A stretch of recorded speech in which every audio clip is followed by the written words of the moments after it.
viene a decirnos con mucha firmeza y gran convencimiento lo mismo que nos decía en el siglo XVIII el barón de Holbach, ¿no? Un filósofo francés de origen alemán. Si nos remontamos al comienzo, entonces hallaremos que la ignorancia y el temor crearon a los dioses. La fantasía, el entusiasmo o el engaño los adornaron o desfiguraron. La debilidad les rinde culto, la credulidad los conserva, la costumbre los respeta y la tiranía los apoya para que la ceguera de los hombres sirva a sus propios intereses.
I don't think it works, but I find it interesting. So let me at least touch on something real quick, and I think it's very important.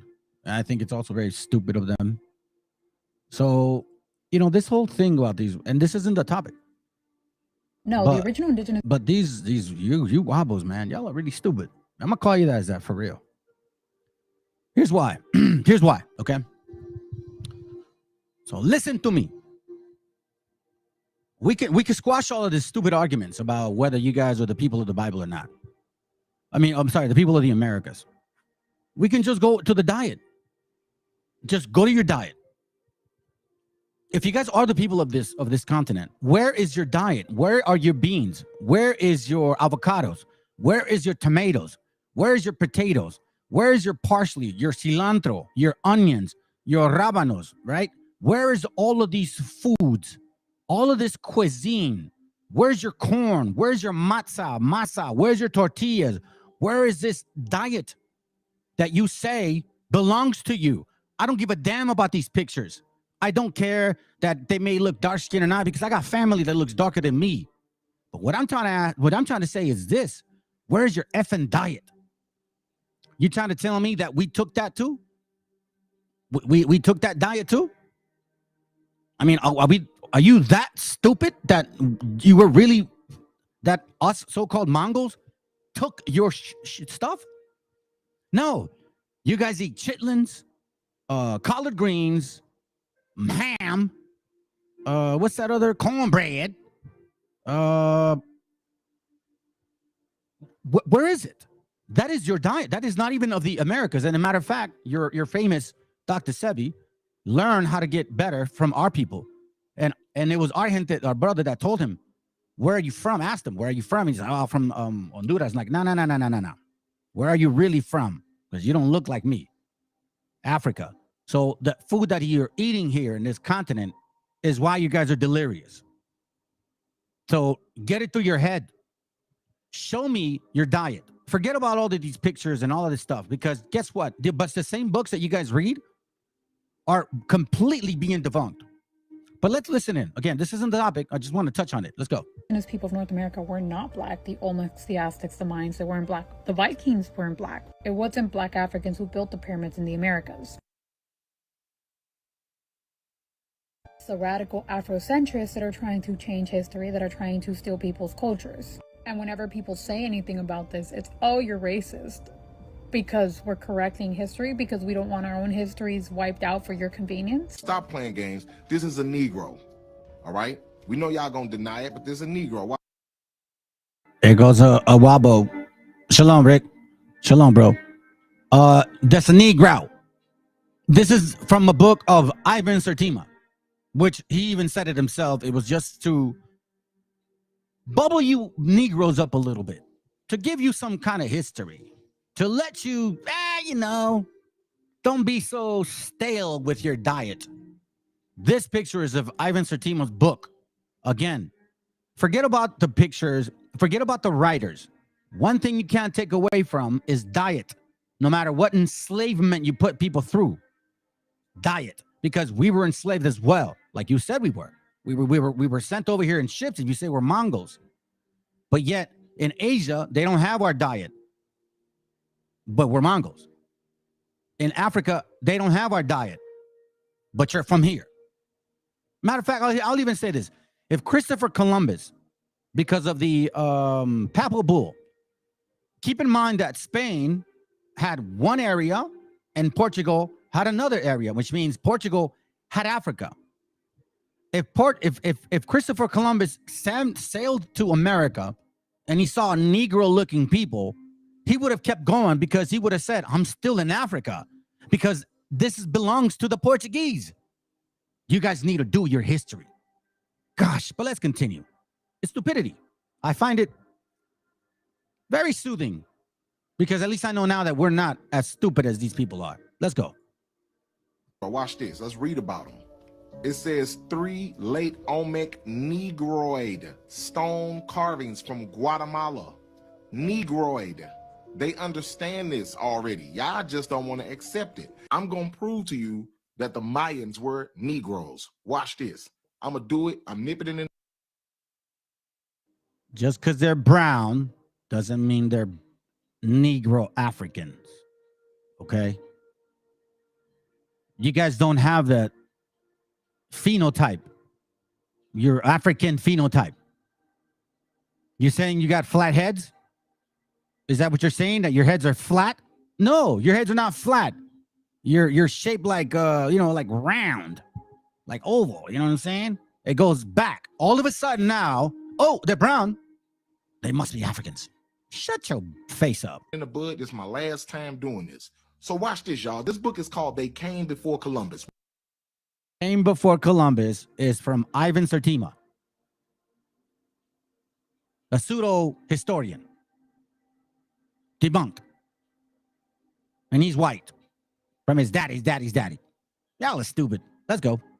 Watch this. It says it should be mentioned in this connection that the serological surveys of the Lacandon Indians, the most secluded of the Maya tribes. This is the most secluded Mayan tribe in American history. These people have virtually no contact with the outside world. All right, watch this. Let's jump down. It says Negroid characteristics have been found in their blood, although they have not been known to mix with outsiders in post-Columbian times.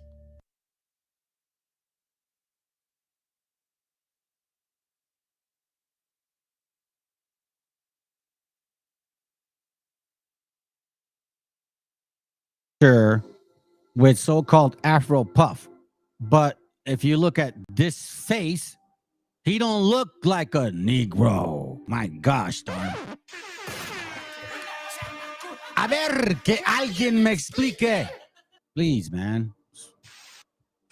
Anyways, that was just wanting me to talk about that real quick. All right, so now let's get to it. Here, I'm gonna get this real quick. Because this is, and remember, I'm going an hour. Remember, I'm doing this in segments. Okay, so let's read this real quickly. 2nd Ezra 12:1, because this is technically what we're going with this. Let me see that real quick, bro. Hey, shalom, Meshi. They so stupid how they all got these pictures. They should study color and Mesoamerican prior to invasion. They will then know why some use black body paint. Pendejos. I know, huh? Hold on a second. Bruh. Wait a minute. Who are you? Wabos, that's who they are. Gotcha, bitch. All right, let's read. This is regarding what is going on right now. As you guys know, there's wars now in Israel and Hamas. They're fighting, right? I'm gonna get into it. So let's begin. 2nd Ezra 12:1, it says, and it came to pass while the lion spake these words unto this the eagle, I saw I'm sorry, hold on. Where's my phone? Okay. While the lions spake these words unto the eagle, I saw, and behold, the head that remaineth, and the four wings appeared no more, and the two went unto it, and set themselves up to reign, and their kingdom was small, and filled of uproar. Hold on a second. Filled of uproar. Hold on. Okay. And it says, and I saw, and behold, there appeared no more, and the whole body of the eagle was burnt, so that the earth was in great fear. Then awaked I out of the trouble and trance of my mind, and from great fear, and said unto my spirit, Lo, this thou hast done unto me, in that thou searchest out of the ways of the highest. Lo, yet I am weary in my mind, and very, weak in my spirit, and little strength is there in me, for the great fear wherewith I was afflicted this night. Therefore will I now beseech the highest, that he will comfort me unto the end. And I said, Lord, that beareth rule, if I find grace before thy sight. Hold on a second. Let me put that. If I find grace before thy sight, and if I am justified with thee before many others, and if my prayer indeed be come up before thy face, comfort me then, and show me thy servant the interpretation and plain difference of these fearful visions, that thou mayest perfectly comfort my soul. For thou hast judged me worthy to show me the last times. And he said unto me, this is the interpretation of the vision. Now, some of us do pray for these things, and it's not to have more wisdom than anybody else. This is just for personal understanding, for guiding our ways, our household more than anything, and in the brethren. It says, the eagle, whom thou sawest come up from the sea, is the kingdom which was seen in the vision of thy brother Daniel, like in Daniel 2. But it was not expounded unto him. Therefore now I declared unto thee. So he saw the four kingdoms, but he didn't see the eagle as the four kingdoms. He saw the three animals, but not the fourth animal, which was the eagle. Okay? Keep that in mind. Then it says here, is the kingdom which was seen in the vision of brother Daniel, but it was not expounded unto him. Therefore now I declared unto thee, behold, the days will come that there shall rise up a kingdom upon the earth, and it shall be feared above all the kingdoms that were before it. In the same 12 king reigns one after the, in the same shall 12 kings reign one after another. We're talking about Rome, okay? Wherefore of the second shall begin to reign, and there shall be no more, there shall more, and shall have more time than any of the 12. This is the second king. If I'm not mistaken, it's talking about, I don't want to say it. It's regarding Caesar, but one of them. And this do the 12 wings signify, which thou sawest. As for the voice which thou heardest, and thou sawest not go out of from, and that thou sawest not to go out from the heads, but from the midst of the body thereof, this is the interpretation. That after the time of the kingdom, there shall arise great striving, and shall stand in perils of falling, like Rome. Nevertheless, it shall not fall then. Constantinople, the Christian, the compendium, all that Christendom. It says here, whereas let's see, that after the time of the kingdom there shall arise great strivings, and it shall stand in perils of falling. Nevertheless, it shall not fall then. It shall not then fall, but shall be restored again to his beginning. To his beginning. Now, I found that very interesting, family, because I have this book called here. Give me a second. I'm gonna upload him. No, this is it. I have this book here, and it talks about how the kingdom fell or would fall, but it would come back up again. Okay, so check this out. This is from, let me show you real quick. I suggest to get these books, fam. And then, you know, if you can read them at your perfect time, then perfect. Open Veins of Latin America, okay? So we talked about, Second Ezra talks about the kingdom will fall, but not completely. It will rise back up again, okay? So check this out. This is from that book. Check this out, page 38, okay? It says here, Let's start right here. Latin America. So as eagle. Okay, hold on a second. In the Portuguese crown was to have. Okay, I'll go here. Yet the crown's hypocrisy has smaller limits than the. Then, hold on. Sorry. My bad. I hope you guys can read it. I'm sure you guys can. It says, yet the crown's hypocrisy has smaller limits than the of the minds. Yet the crown's hypocrisy had smaller limits than the empire. It received a fifth of the value of the metals extracted in subjects in all of Spanish New World, as well as other taxes, and Portuguese crown was to have the same arrangement in 18th century Brazil. Okay? So keep that in mind. Now it says, Latin American silver and gold, as Engel put it, penetrated like a corrosive acid through all the pores of Europe's moribund feudal society.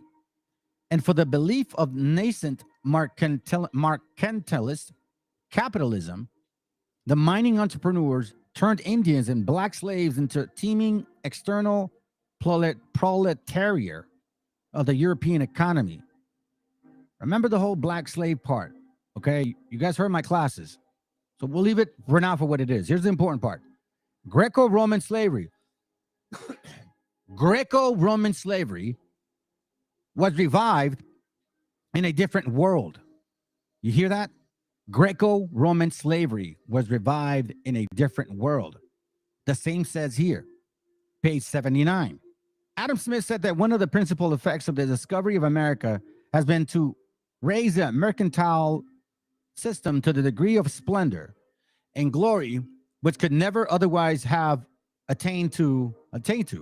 According to Sergio Bagu, the most potent force for the accumulation of mercantile capital was slavery in the Americas.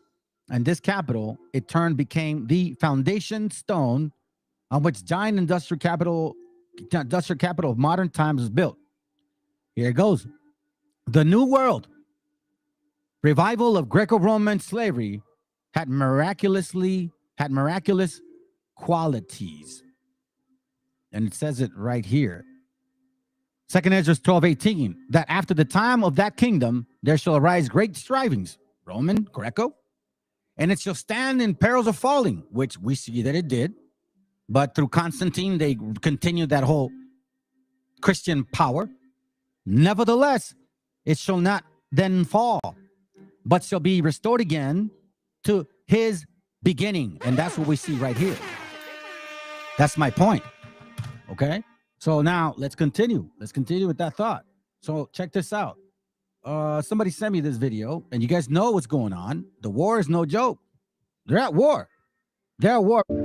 Now, I didn't want to get too much into the whole Arabian, the wild men, the Arabias, but there's a reason behind this. Remember, Luke 21:24 talks about that until the time of the Gentiles be fulfilled. Okay? So let me read it real quick so we don't get off the topic here real quick. Luke 21:24 reads this. It says, and they shall fall by the edge of the sword. Here, hold on a second. Luke 21:24. Some will be killed by the sword, and others will be taken as prisoners to all countries. And then the heathen will trample over Jerusalem until their time is up. And the heathen will trample over Jerusalem. What does trample mean, family? Se van a tropezar, right? Trample meaning. But it has something else of a meaning here. It means tread on, crush, act, the sound of trampling. You see this? And the heathen will trample over Jerusalem until their time is up. Are they not forcefully moving brothers or people? Because you never know. Some of them Palestinians might be our people. Hold on a second. Okay? So as you can see now, the coming of the Son of Man. But again, I'm not going to get into the topic of that. That's not the point today. So let's listen in. Hey, what's going on, Jason? Shalom, brother. Peace and love, peace and blessings. All praise to the Most High. He says, man, that's deep. Thank you. No, don't thank me, my brother. Thanks be to God. All thanks. I'm just a man. He says, can you get more into this subject? Absolutely. Specifically, Palestine's Palestine's role and what's going on over there. Palestine's role is simple. God is using Palestine as a sword against Amalek. Remember I said, and remember the Bible said that God will war against Amalek. God has always used nations to war against nations to bring forth his judgment. We have to understand we are all subjects of wrath. Anything and everything that happens over in the Middle East against Israel is God's judgment. It is God's will. The Bible says that God is going to gather the Russians, the Chinese, and the Arabs against that place to lay it waste. We have to understand that Israel, Amalek, which is the nation that was created, well, taken up by King Bulan, he inherited the, well, not inherited, but he took over the belief, and he added pagan ideologies. So one thing we have to understand is that Palestine, Iran, any and everybody that is against that place is God's weapons of war. God is going to use the Palestinians as he has done since 1948, since they got there, to war against them and to make it very, very uncomfortable. The Bible says that when the true Israelites get back over there, there will be no more war. They won't learn weaponry, okay? It will be complete peace. So the Palestinians, who are the Arabs, which is the house of Ishmael, are being used against them to keep them destabilized, to keep them uncomfortable, and to keep them unsafe. Now again, this is not hatred, but this is facts over feelings. Sorry, not sorry. Now you have to understand there are people that are displaced and scattered across the earth to the four corners, which are the Hebrews, okay? The melanated brothers and sisters. Ah, here goes the hijack. Oh my God! You know, it's so beautiful how lies, like just like true lies. You still think you guys are? You still think so, huh? I'm not even sweating it no more. Let's go. Now, salvation is not only for them, but it goes through them, because in order to be saved by Jesus Christ, you have to know who the true Israelites are, and you have to accept it, and you have to share that truth. A lot of people won't do that. That's why Jeremiah chapter 51, the Lord said the Gentiles are cut off. What does he mean by that? He's talking about the Gentiles that refuse the salvation that he brought by way of the mouth of the apostles. So we got to understand that there are many more Gentiles that are going to fight against the truth, and there are minimal amounts that will accept it. So Palestine is being used as a weapon. Palestine will continue to be used as a weapon, because the Bible says Jerusalem shall be a cup of trembling to all the nations round about. Jerusalem today is a people. It's not the land, because that land over there is not the true geographical place of Israel. Jacob Rothschild paid for that. He knew that if he set his place over there, set the kingdom over there, it wouldn't even last. So it's not geographically correct, but it's geographically correct for God's judgment and the people. Well, you got one thing right, that it's the people first before the land. Okay, so check this out. Let's explore what's going on here, because and that's no yoke. It's beautiful times, family. Beautiful times to be here. Let's go. Secretary of State Antony Blinken is hesitant to lay any blame on Iran after its Hamas allies carried out an unprecedented attack on Israel. Iran and Hamas have a long relationship. Hamas wouldn't be Hamas without the support it's had for many years from Iran. In this moment, we don't have anything that shows us that Iran was directly involved in this attack and in planning it or in carrying out, but that's something we're looking at very carefully. Blinken is also trying to make it clear none of the $6 billion in unfrozen funds back to Iran went to the terrorist organization. Not a single cent has been spent from that account. Not a single dollar has been spent from that account. Not a single dollar from that account has actually been spent to date. Meanwhile, the Wall Street Journal exclusively reporting that Iran helped plot the attack on Israel over several weeks. Former New York Congressman and gubernatorial candidate Lee Zeldin joins us live now. You know, Congressman, let's forget the $6 billion. Why is this administration coddling, supporting Iran, the world's largest state sponsor of terrorism? Let's correct that. The world's sponsor of terrorism is this land here. It's these people. It's you guys. You guys have military stations all over the world. No other nation has that. That's called terrorists. You're terrorizing. It's like if you move right next to my home, a matter of fact, you move into my land, like my yard, but back there on the corner, and I don't want you there, but you're there. So let's clear that up. Now, listen to this. Hamas attack on Israel is largest attack on Jews since Nazi Germany. No, listen. This whole Nazi Germany, 6 million, 2 million, 1 million, man, that's debatable. One thing that's not debatable is the amount of hatred and disgust you all have towards our gente here in the Americas. Because it was your Jew, Stephen Miller, that passed these laws to separate our families at the borders. You Jews, so-called. Oh, poor me, we suffer so much. Yeah, but you passed laws to deport our people. You actually push media to call us illegal aliens, illegal immigrants, drug dealers, wetbacks. You guys own media. But yet, when it comes to you, it's okay. No. It's not okay. You're getting exactly what you deserve. There's no good reason for it. You should not be coddling the largest state sponsor of terrorism, who calls the United States the Great Satan. They call Israel the Little Satan. They chant death to America. They develop intercontinental.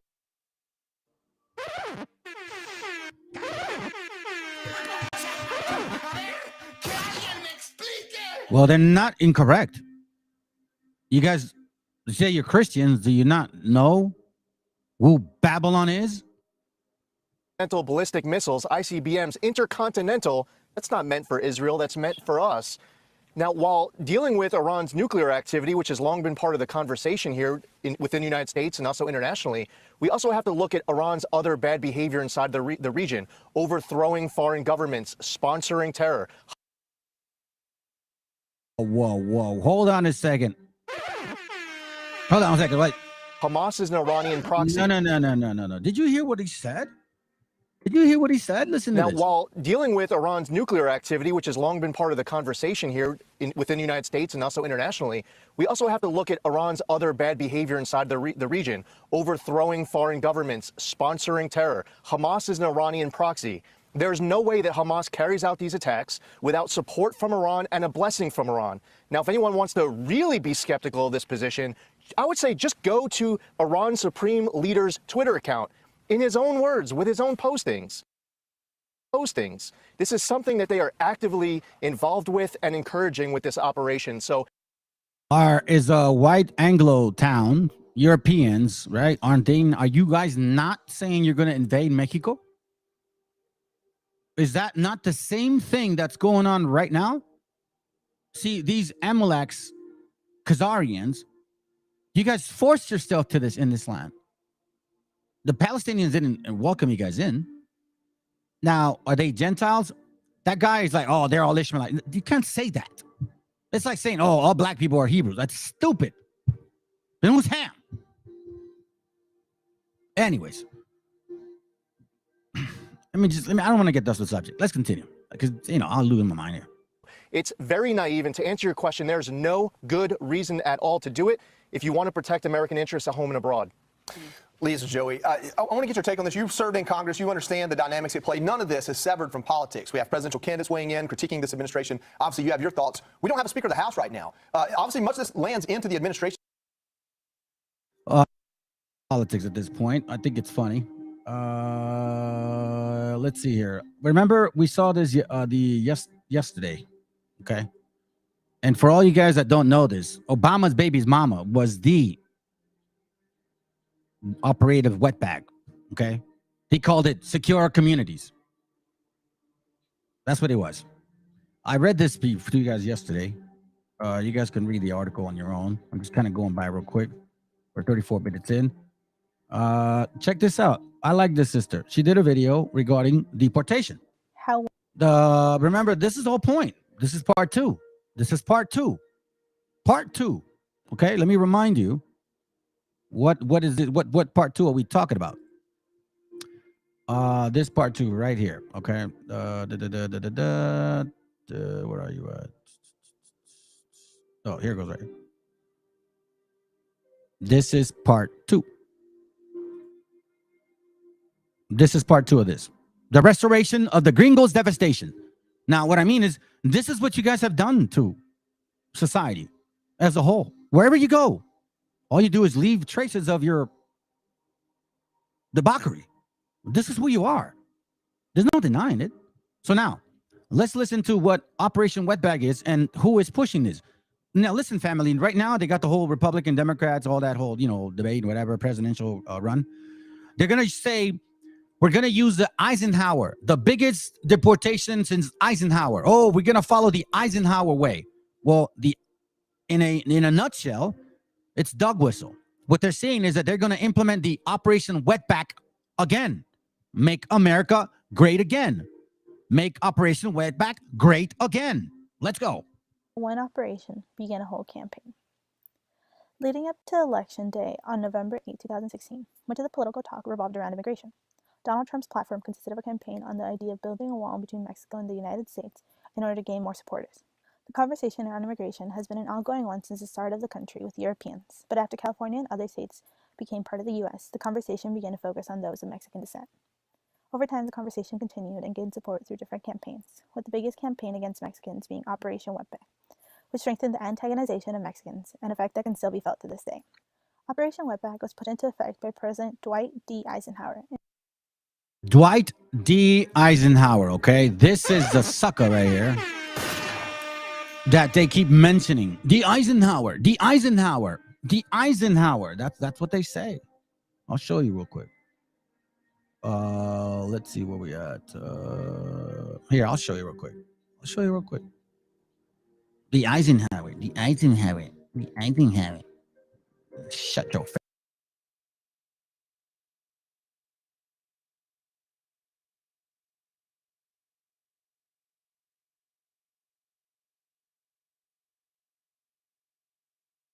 That part, you guys didn't want to believe it.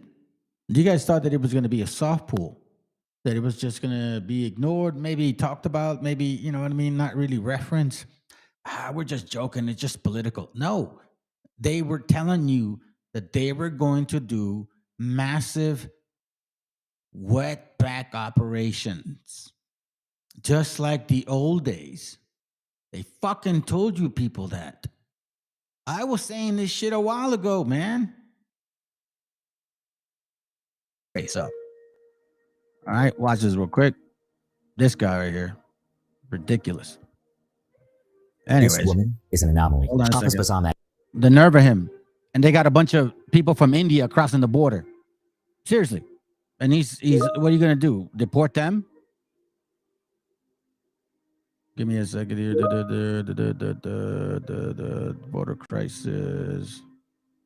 Eisenhower. There we go. Right there. All right, listen in. Called Eisenhower Plan. I don't know where you stand on that, but that's one point I want to ask you. And the second point is the matter of deportation. Mr. Trump just spoke in Iowa last week, and he mentioned going back to the 1950s, the so-called Eisenhower Plan, which deported over 1 million illegal immigrants at the time. In your judgment, Vivek, besides remain in Mexico, should there be a deportation? Listen, that shit, it was called wetback operation. Wetback. Wet, W-E-T, space, B-A-C-K, space, operation. And they were saying the whole entire time, the Eisenhower. But you motherfuckers were like, the Eisenhower? What does that mean? You knew what that fucking meant. You black folks knew what that meant. You white folks knew what that meant. You Hispanics knew what that meant. Bro, hey, American Cholo, you knew what that fucking meant if you were so educated since you're leading our gente. You mean you didn't like diagnose that fucking word? We're here now.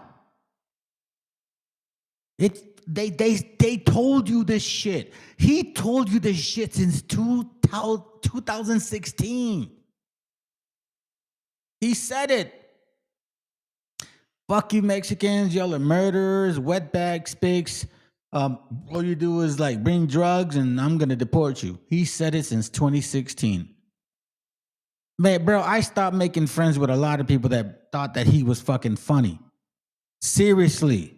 Because I have a judgment of character, even if it detriments my personal relationships. because that's just the way I am. And I think brothers and sisters that actually talk to me understand that that's how I roll. I don't favor nobody, bro. I favor my wife and my children, of course, because that's my relationship. How can I favor strangers or even some people that can't even trust? Look, listen, I remember I was like 22 years old, bro. And there was this boss of mine that he was trying to do something sneaky and shit. Well, let's put it this way. He was cheating on his wife.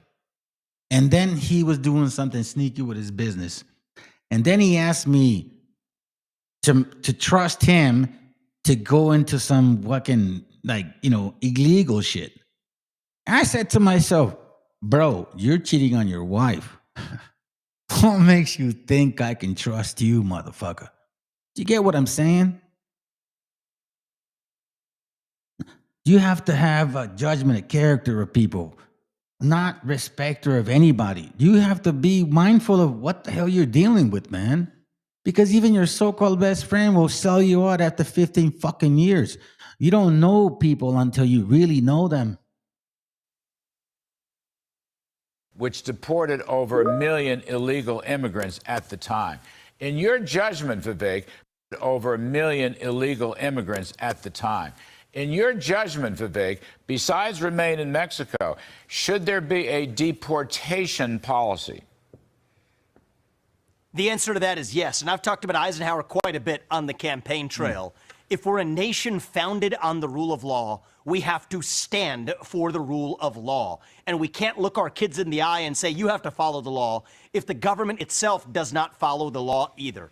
So I think the only answer, Larry, is in a humane and as respectful of a manner, deport the family unit back to the country of origin when they are here illegally. I will never break apart families. I'm a pro-family person. But you have to take the family unit and return them back to the country of origin. Keep in mind that his parents they were both not U.S. citizens when he was born here. So your mama and your daddy were not residents, meaning that if they committed a crime or, government didn't like them, they could kick them out. So the same anchor baby approach, you want to take off. So this man here is a hypocritical idiot. It's not even hypocritical, ignorant, fool, buffoon, an idiot. But then again, the devil's a liar. What are you going to do, right? Let's continue now. That's my point. Eisenhower. Let's not forget. I want you guys to understand what this whole politics stuff is. What are they talking about? Who the hell is Eisenhower? Let's go. Through different campaigns, with the biggest campaign against Mexicans being Operation Wetback, which strengthened the antagonization of Mexicans, an effect that can still be felt to this day.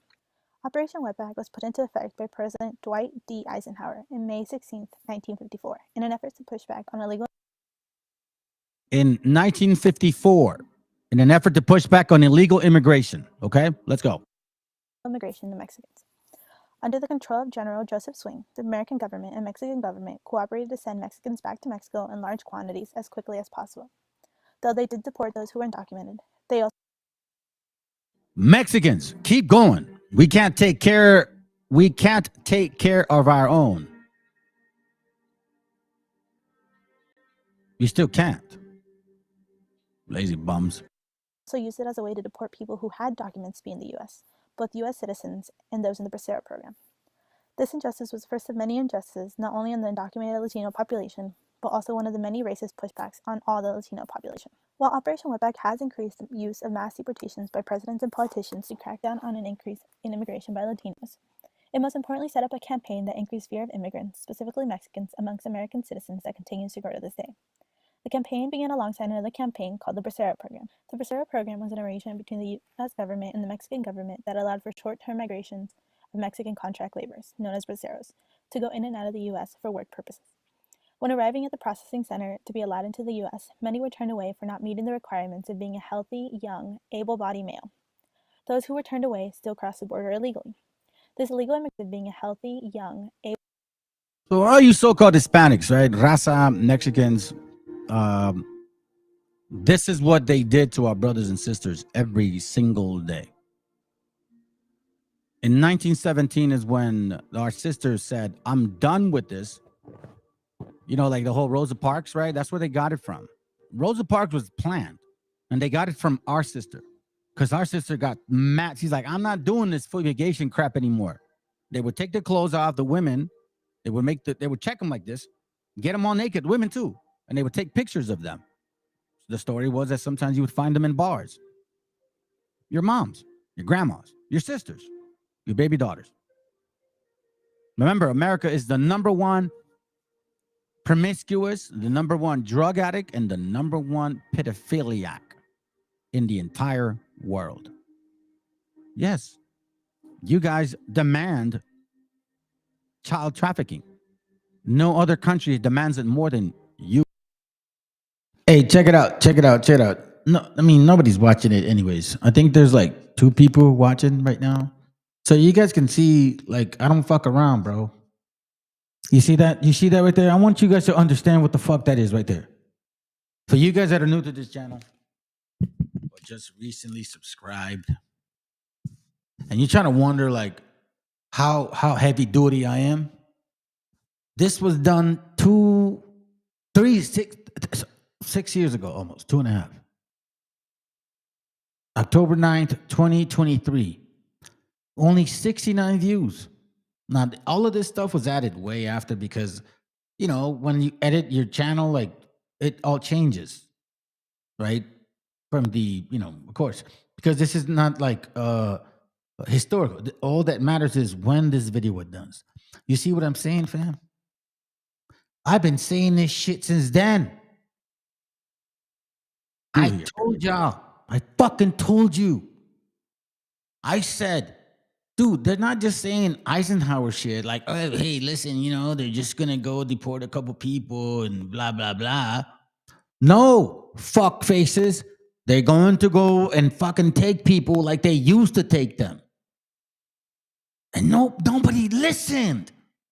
And now all of a sudden, we have white people upset and black people upset because Border Patrol is now attacking them. This is an old video, fam. It's an old video. We're in 2026. This is 2023. Y'all thought I was live, probably.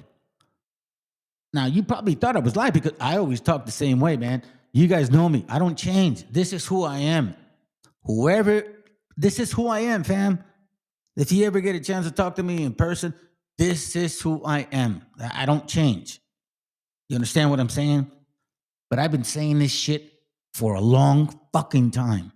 And I told you that they were going to fucking kidnap your ass and put you on some straight wet back operation. Is when our sisters said, I'm done with this. You know, like the whole Rosa Parks, right? That's where they got it from. Rosa Parks was planned, and they got it from our sister because our sister got mad. She's like, I'm not doing this fumigation crap anymore. They would take their clothes off, the women. They would check them like this, get them all naked, women too, and they would take pictures of them. The story was that sometimes you would find them in bars. Your moms, your grandmas, your sisters, your baby daughters. Remember, America is the #1 promiscuous, the #1 drug addict, and the #1 pedophiliac in the entire world. Yes, you guys demand child trafficking. No other country demands it more than you here. Truth hurts. Facts tell. Stories sell. Able-bodied male. Those who were turned away still crossed the border illegally. This illegal immigration caused an increase in Border Patrol inspectors. Roundup of shifting their wetbacks focus towards in working LA at the still on. US-Mexican border rather than in the north. So there had been many. And it hasn't stopped, family. It hasn't stopped. Are they not going to round you guys up? Are they not saying it? We're going to round them up. Eisenhower. Just say it. We're going to do an Operation Wetback again. What are you Mexicans going to do? Huh? You're still going to try to celebrate 4th of July and say, oh my God, freedom, freedom for us. We're celebrating 4th of July. But Halloween's going to be so fun. Oh my God, I look forward to it. My neighbor, what's his name? Harvest. He's going to come over for dinner. Let's go. Campaigns that attempted to regulate illegal Mexican immigration, nothing came close to the campaign of Operation Wetback. Operation Wetback within a year had deported 1,089,583 Mexican people. 1,089,583 Mexican people. We were deported on trains, boats, buses. Actually, the best way to say it is plane, trains, and automobiles. Like I told you guys, man, if you guys are actually like here, I did this video then.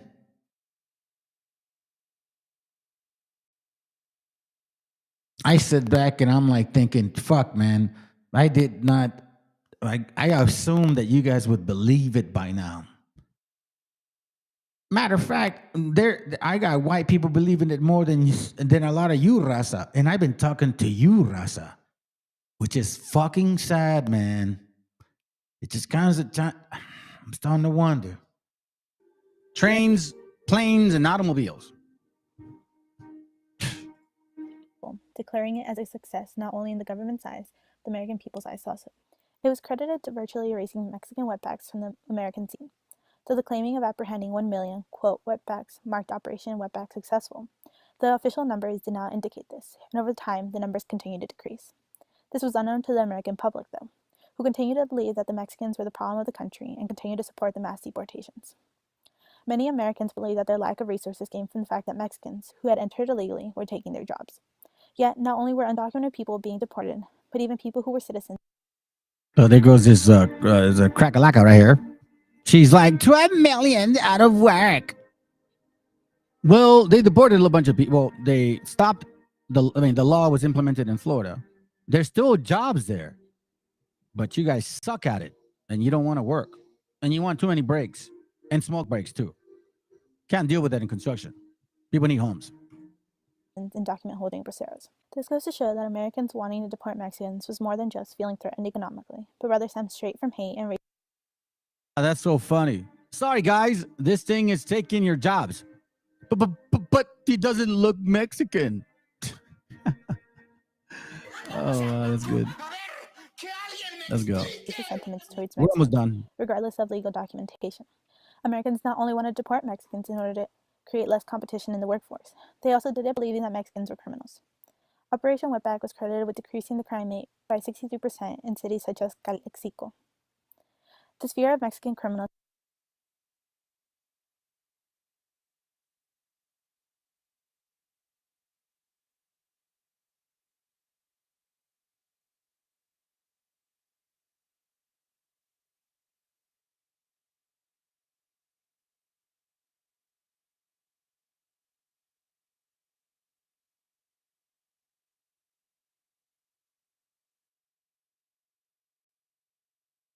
Thank you, bro. No, I was just saying that I agree with what you mean. That we are in the days of atonement, not in the day of atonement. We're in the days of atoning. We got to cleanse our ways. We're in a repenting stage. Like if you brothers and sisters are still dealing with, and I'm sorry, I'm just gonna cut it. I'm gonna say it straight. If you're dealing with anger, resentment, bitterness of any kind, you need to examine yourself completely. I bring these things up. Yes, it bothers me, but it's food for. I feel their pain from my brothers and sisters, and it's strength for me. Their pain is strength for me, and because of that, I also have gained patience. There's nothing I can do, and I just have to let it to the Most High. Vengeance is His. But let's go. Continues to grow as Trump's platform illustrates, but this fear stems from years of tension between American citizens. Mexicans are bringing, this is what Trump said, Mexicans are bringing drugs, they're bringing crime, they're rapists, and some may be good people. So the majority, you guys are criminals, and some may be good people. And there's raza that talks like that actually thinks that about you guys too. Your own gente. Unfortunately. And those of Mexican descent. American citizens believe that Mexicans were at blame for the crime rate of their country. They believe that... Hey, hold on a second. Damn right. No somos criminales, somos trabajadores, cabrones. Listen, fam, I've worked hard to get to where I'm at, and finally, you know, I have a little business going on. I created it. I didn't wait for someone to give me a job. I didn't want to go work. I figured I'm going to go apply somewhere and I'll get a 70, 80, whatever a year, maybe more, maybe a little less, but I'm still going to work for other people. Do I have to have the boss call me and say, "Hey man, come to work"? No, I get up. I show up. So I'm like, wait a minute. If I show up, I might as well show up for myself. So now I work for myself. And that's what you guys should be doing. And that's why it says, no somos criminales, cabrones, somos trabajadores. Because even if I didn't have the experience I have, if I need to make money, bro, I'll sell paletas, bro. Straight up. I'll sell tortas ahogadas. I'll sell tamales. I'll tell my mom, hey, mom, you know what? Make some tamales. We're ready to go. You know what I mean? Like $3 a tamal. Start just slanging it. Yeah. No somos criminales. Somos trabajadores. By deporting them, their streets would be cleaner. Americans continue to correlate Mexicans to criminality, despite the fact that many other reasons for criminality can be. And hey, by the way, this goes for you, bro. Immigrants are not criminals. You generalize. I'm just letting you know. I haven't called you not because of that. I've just been busy. But you generalize this. Not all immigrants are not all criminals, man. It's like not all black people had slaves. Not all white people had slaves either. Oh yeah. I'm gonna bring some of that back. I thought you guys must have thought I got softened because I don't want to teach with anger. I don't want to be angry. You know, I want to bring truth, but I don't want to be angry. Letting me all of a sudden doing some dumb stuff. Let's go. I'll shut up now. To the unequal establishment of the United States. Operation Wetback was more than just a simple campaign. It allowed for the American government to establish a program based. Tonight, he'll broaden his appeal to Hispanics. I will deport millions by emulating President Eisenhower's program, Operation Wetback. Man, I told you. Building on racist sentiments by the American people. Programs like this continue to foster these remarks and continue to separate racial groups, contributing to the hatred towards each other. Operation Wetback established that the American government has the possibility to deport a mass quantity of people without thinking twice about it. The effects of Operation Wetback can still be felt to this day, and there is no doubt that they will continue to be felt for many generations. It was the Bracero program when you need us. Operation Wetback when you're done. You know, that's really painful. That's really painful, family. Because if you really think about it, you know, it's like the scriptures talk about, you know, the Most High is like, oh, Jerusalem, you whore. It's like we like to go to people to get used and abused, and then we like it. Like with Egypt. We remember the fish. We remember the cucumbers. We remember all of that. We had a bunch of stuff. Yeah, but did you forget that you were in slavery? Dumb. Got 10 more minutes, fam. And the reason why is because I got to go see my mom. My aunt is not doing well. I think she's in her last days, and she's going to Guadalajara. So I want to say goodbye. So let's talk about this real quick. I want this to sink in, fam. Back in the White House, I will terminate every... Check this out. Here it goes. I want it to sink in. This is what they're talking about. When you hear Eisenhower, they're talking Operation Wetback. Back in the White House, I will terminate every open borders policy of the Biden administration and begin the largest deportation operation in American history.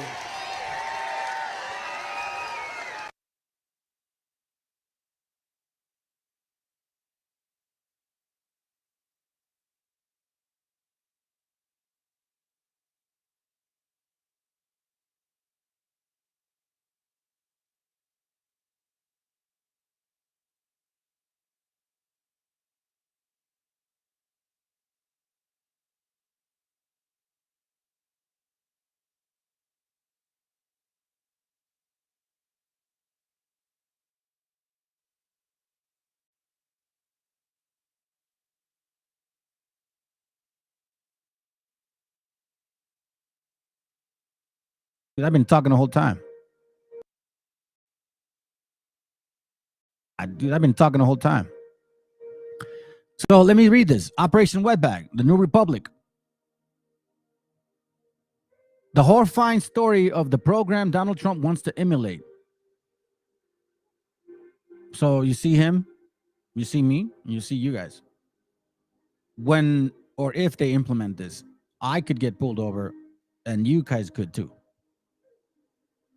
Yeah, I had it on mute, bro. My dummy. Every 4 years we talk about this. Then it says you're Actually, you know what? Let me see if I can read this. Okay, here goes. Trump has offered an actual plan of dealing with undocumented immigrants. Broad in outline, clear in intent. And this was through Stephen Miller. Yeah, that Khazarian fake Jew.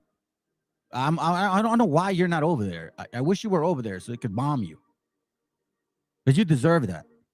After what you did, you passed this law to separate thousands of children from their parents. He's been unwavering on what he intends to do. Deport approximately 11 million undocumented immigrants in America. Construct a wall along the Mexican border and block remittance payments sent by undocumented immigrants back to Mexico in order to force the Mexican government to pay for the wall. So now they're trying to do that to invade because they don't want to fight fentanyl. But little do they know that this remittance is a $1 billion industry. And these corporations, banks, money service businesses are not going to allow these idiots to implement those laws. So don't fall for that. And he has cited a genuinely scary historical precedent. On multiple occasions, Trump has praised Dwight Eisenhower's mass deportation effort, Operation Wetback. Although he's been careful not to mention its name, which was based on the slur used to refer to Mexican immigrants, not Puerto Ricans, not Cubans, not Salvadoreños, not Nicaraguenses, not Brazilians, not Dominican Republicans, not Haitians. No, Mexicans who would swim to the Rio Grande to cross over into Texas. Operation Wetback. So since we got only a few minutes left, I'm going to show you why they're really deporting a lot of you. Okay? I'm going to show you something real quick. Let me see if I can read this page, and then I'm going to show you a video, and then we're done. Page 49.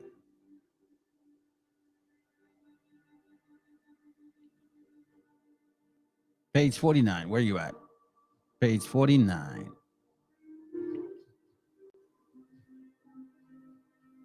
Check this out. Notice the United States needs legal farm workers. The mayor of your town can arrange for your contracting. Warning. The era of the wetback and fire cutter has ended. From this day forward, any person found in the United States illegally will be punished by imprisonment. Were displayed in areas with high concentration of illegals. So there were signs. They were displayed in high concentration areas of illegals, or bad people.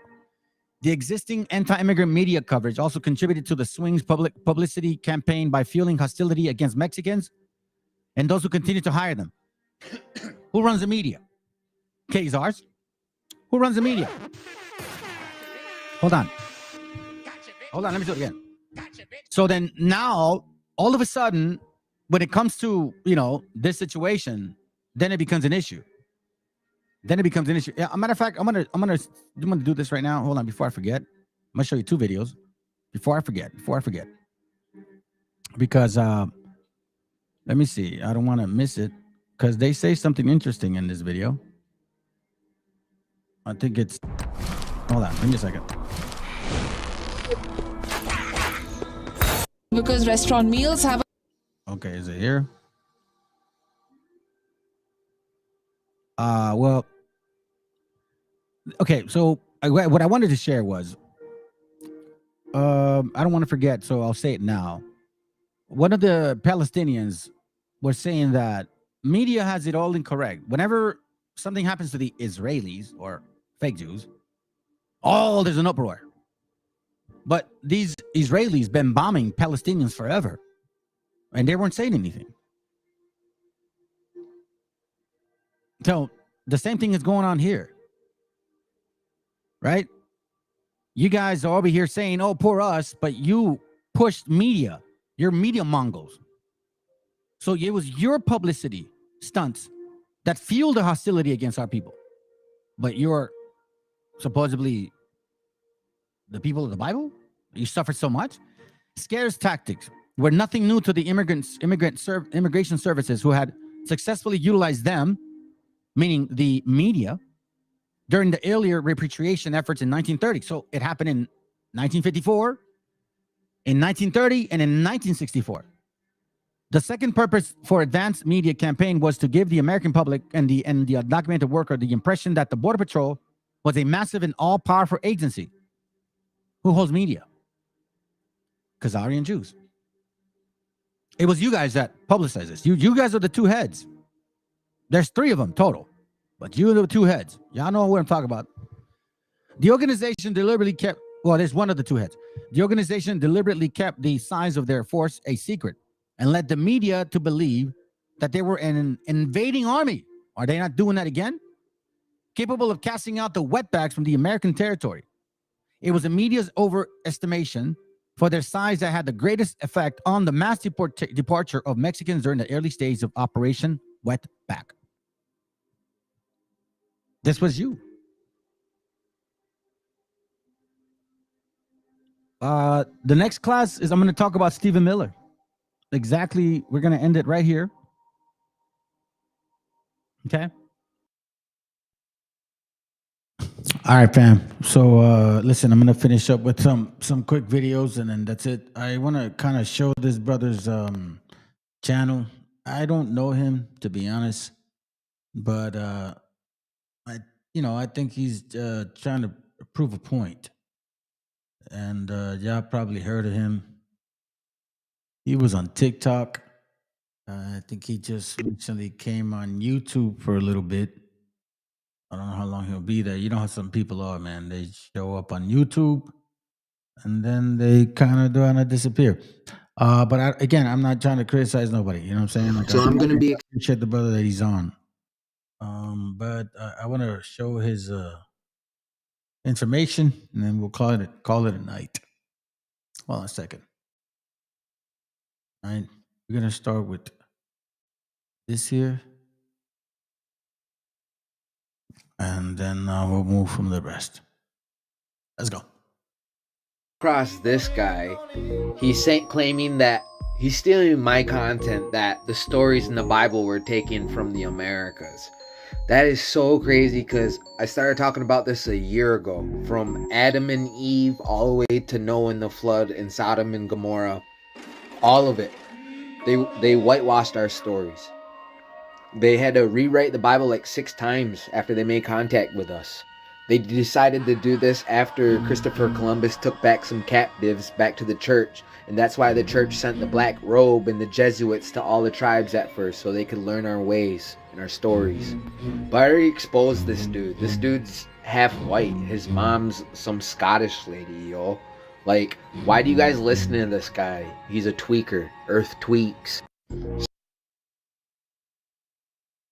So I'm going to be exposing 2 pretendians that are collecting awards and artifacts claiming to be the indigenous aboriginals, copper-colored mound builders.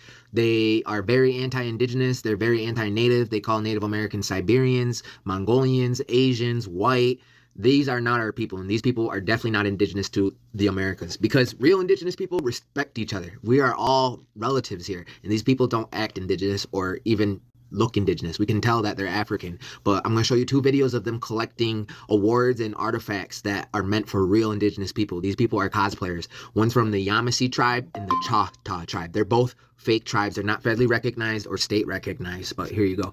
The Yamasee tribe was critical to the formation of the Low Country, but very few people know their story. Now, one developer is doing its part to preserve the past on land he owns, which was once belonged to the tribe. Susanna Davis has that story now from Seabrook. The Yamasee tribe, Senator Tim Scott's office, archaeologists, homeowners, and developers all at the same table, all connected for one goal: protecting history while developing the future. It's really for us to pay respect, being given respect, and we're being honored as well by the Bull Point Association. The meeting is the first of its kind, and it comes after 13,000 different artifacts were found inside Bull Point Plantation over the years, all belonging to the Yamasee Indian tribe. Knowing that there's artifacts here that were uncovered, it's important to make sure we showcase the history, not just buried in the past. It's once a training ground and ceremonial gathering place for the tribe. Several spots were already declared historic. Billy Gavigan is the area's new developer. He wants to respect all of the history in the plantation and the tribe as he builds. A lot of tribes have not been included in these type of meetings, and it creates a disruption because when you basically say, hey, we have no respect for your ancestors, we're not respecting your graves or ceremonial practices. There's a way to showcase history and to bring it forward and also to have an economic prosperity with it. Homes have been built on or near those sacred grounds in the past. The goal is to build a better future through a partnership, tribe and developer together. It doesn't have to be. Original people whose mountains, waterways, and villages were discovered by Spain, France, England, and America.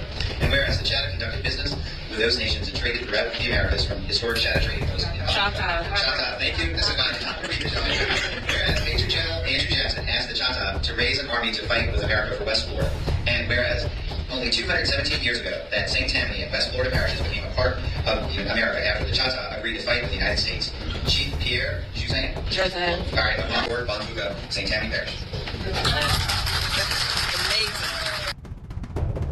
So you can find several videos of them both calling Native Americans Siberians, Mongolians, and these are self-proclaimed chiefs. Like, they're not real chiefs. They just call themselves chiefs. The lady thinks she's a queen. She calls herself Queen Chief.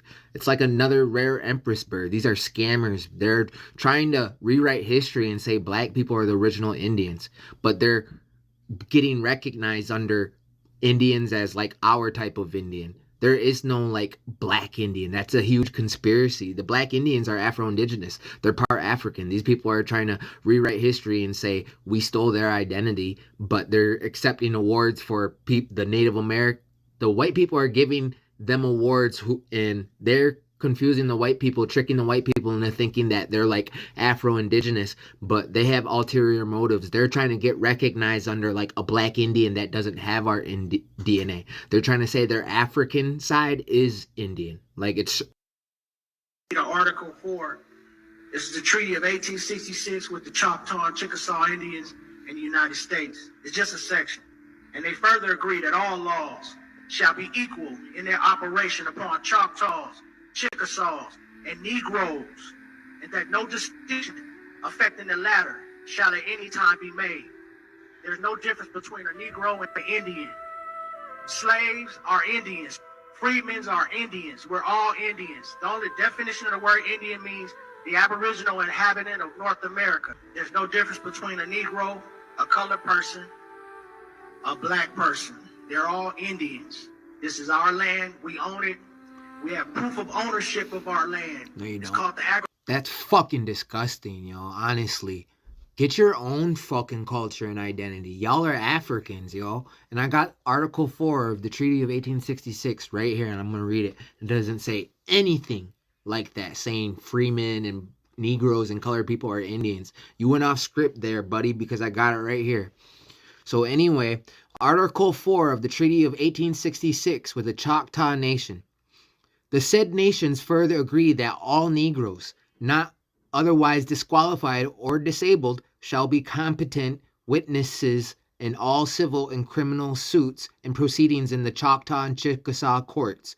Any law to the contrary notwithstanding, and they fully recognize that the right of the freedmen to a fair remuneration on reasonable and equitable contracts for their labor, which the law should aid them to enforce, and they agree on the part of their respective nations that all laws shall be equal to their operation upon Choctaws, Chickasaws, and Negroes, and that no distinction affecting the latter shall at any time be made, and that they shall be treated with kindness and protected against injury.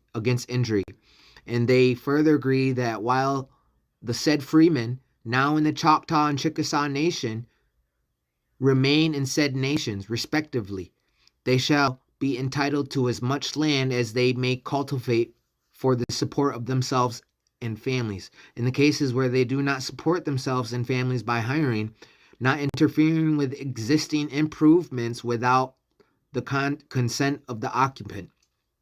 It being understood that in the foresaid, the 40 acres and foresaid shall stand in place of the land cultivated in the last and cultivated as last aforesaid. So now you hear our brothers and sisters pushing back any best way they can. So I may not agree with this brother 100% with the stuff that he says, but at least he is actually pushing back. This is our heritage, man. You gotta, it's not gonna be that easy, brothers. Anyways, you guys have a good night. Appreciate you. Shit, man. You guys have a good morning, for that matter. All right.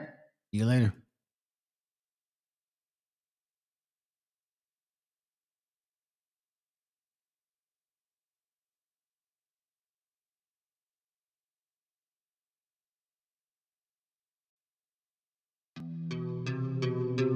Yeah.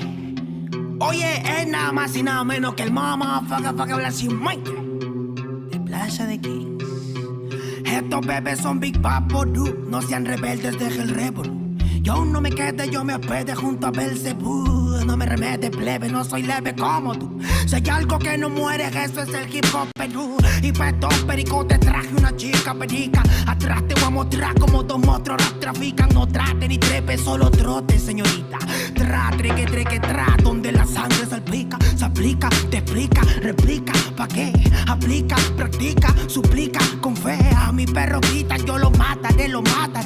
Tu madre llora y canta la bandeja, flow peregrina, chivolo propina, ina, hacen base, mejor coja vaselina, no imagina, mi vida fuera de una esquina, yo solo quiero más chavos pa' comprar más chilindrina, gira, que somos puros animales rompiendo de todos los cristales, repete señales que a ti no te sale, ¿qué pasa compadre? Somos naturales, voy a llenar todas las editoriales, rate de mi huevo pa' los tribunales, tú eres un antianal, yo experto en artesanales, yeah, se me afaga la cimaita, sopló.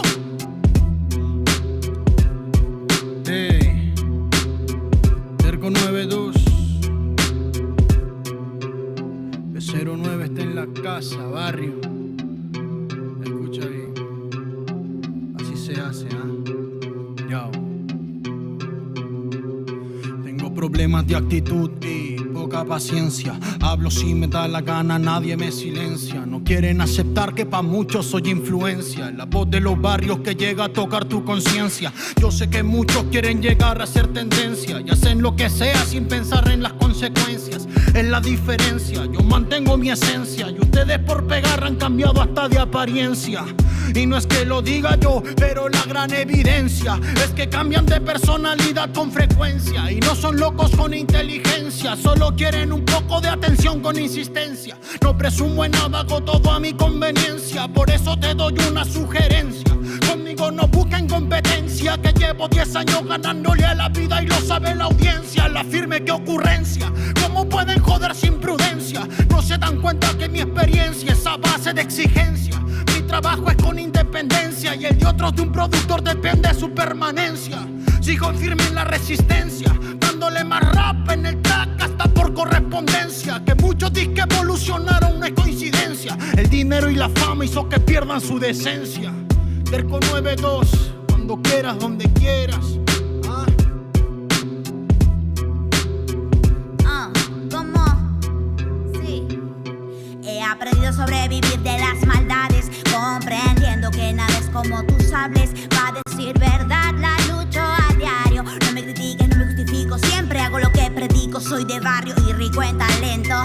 De una me sacan por mi forma de ser y me acento en el yauca. Mi gente la está rompiendo por ser parte de este movimiento. Quiero saludar a las personas que nunca confiaron en mí, que hoy por hoy se partean cuando me ven venir. Bye bye motherfuckers en estas líneas. Bye bye a fluir. Déjate llevar como hay people in the street. Yo. Déjate llevar como hay people in the street. Hey, hey, hey. Oh, yeah. Hey. 1, 2, 3, 1, 2, 3 es la Ponte aquí en la casa, primo.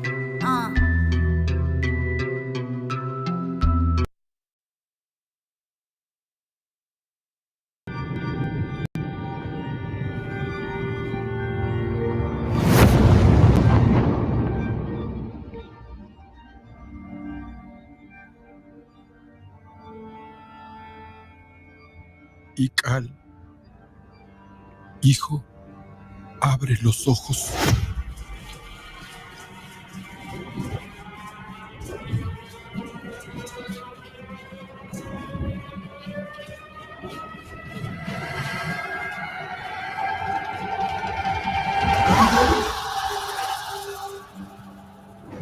Tu cuerpo se queda con nosotros, pero tu espíritu debe seguir.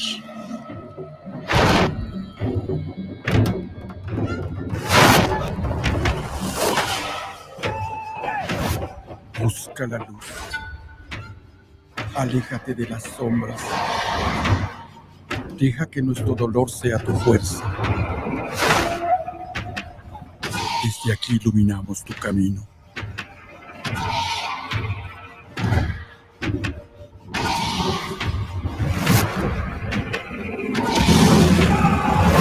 Lucha como nosotros ante esta pena tan grande.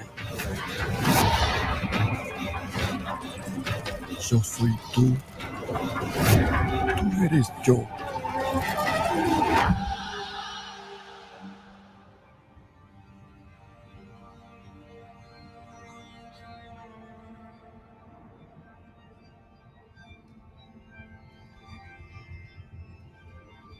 La muerte que hoy nos separa, mañana volverá a unirnos. Eres libre, hijo.